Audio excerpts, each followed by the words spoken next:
Olá! Hoje a gente vai mergulhar em um dos tópicos mais fascinantes e ao mesmo tempo delicados da medicina legal, a docimásia. Basicamente, é a ciência que tenta responder uma pergunta super importante. Um recém-nascido chegou a respirar depois de nascer? E a resposta para isso, olha, tem consequências legais e humanas gigantescas. Então, vamos lá. A pergunta parece simples, né? Mas a investigação por trás dela é um trabalho, assim, super meticuloso. Saber se existiu vida fora do útero, mesmo que tenha sido por um único instante, é o que separa um natimorto, ou seja, um bebê que já nasceu sem vida, de um caso que precisa de uma investigação criminal muito mais a fundo.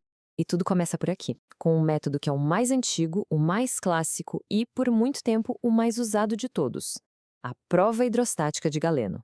Esse teste é a base de tudo e se apoia num princípio da física que é, sinceramente, muito elegante. O legal aqui é ver como a física é direta. Antes da primeira respiração, o pulmão é um órgão compacto, bem denso, com uma aparência que lembra um fígado.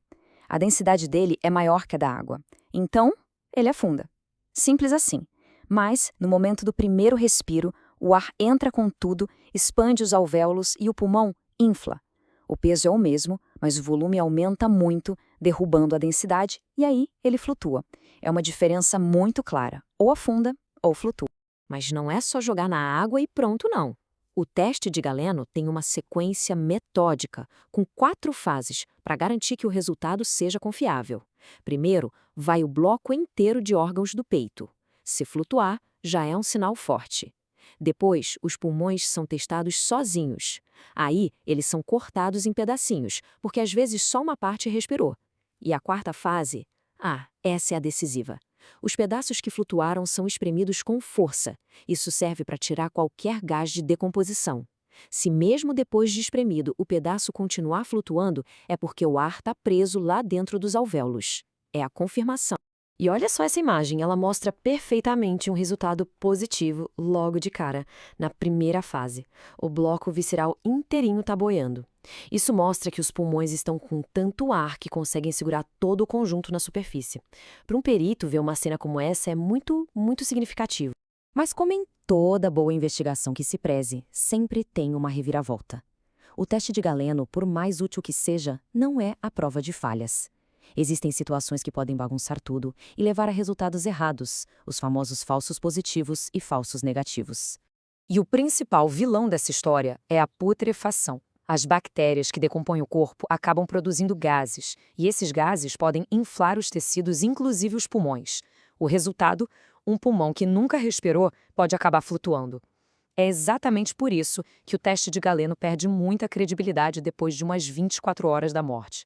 A coisa fica bem mais complexa.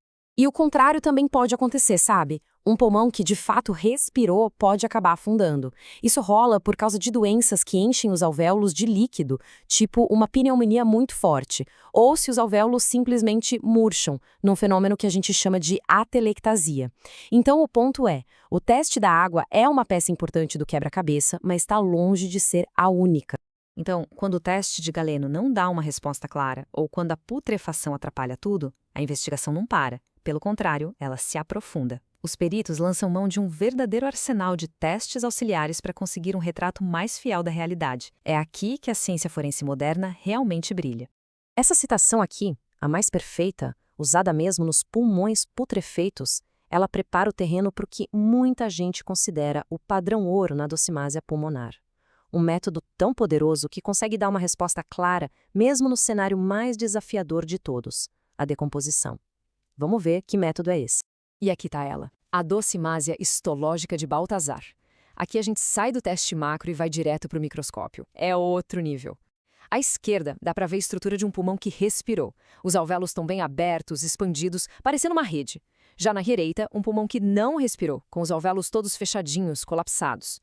O mais incrível desse método é que ele consegue diferenciar o ar da respiração, que fica dentro dos alvéolos, das bolhas de gás da putrefação, que são todas irregulares e ficam no meio do tecido. É, sem dúvida, a prova definitiva. Outro método auxiliar é a boa e velha inspeção visual. E as diferenças são gritantes. Um pulmão que respirou tem uma cor rosa claro, uma textura que parece uma esponja, sabe? E as bordas são mais arredondadas. Já o pulmão fetal é bem vermelho escuro, denso, compacto, muitas vezes descrito como tendo uma aparência de fígado. O olho treinado do perito já pega muita informação aqui. A tecnologia de imagem também ajuda e muito.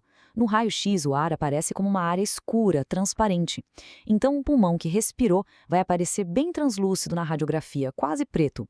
Por outro lado, o pulmão fetal, que é denso e não tem ar, vai aparecer opaco, todo branco. É mais uma camada de evidência supervisual e direta. Uma investigação forense completa, de verdade, nunca olha para uma coisa só. Para ter certeza da história que os pulmões estão contando, os peritos vão atrás de pistas de confirmação em outras partes do corpo. É um trabalho de cruzar informações. E aqui entra uma série de testes super engenhosos. Cada um busca por sinais de que as funções vitais estavam ativas. Por exemplo, um recém-nascido que tenta respirar ou que chora quase sempre engole ar, e esse ar vai parar no estômago. Outro teste, procurar dentro do ouvido médio. Até a presença de saliva engolida no estômago pode ser uma pista importante. Cada um desses testes vai adicionando uma pecinha a mais no quebra-cabeça.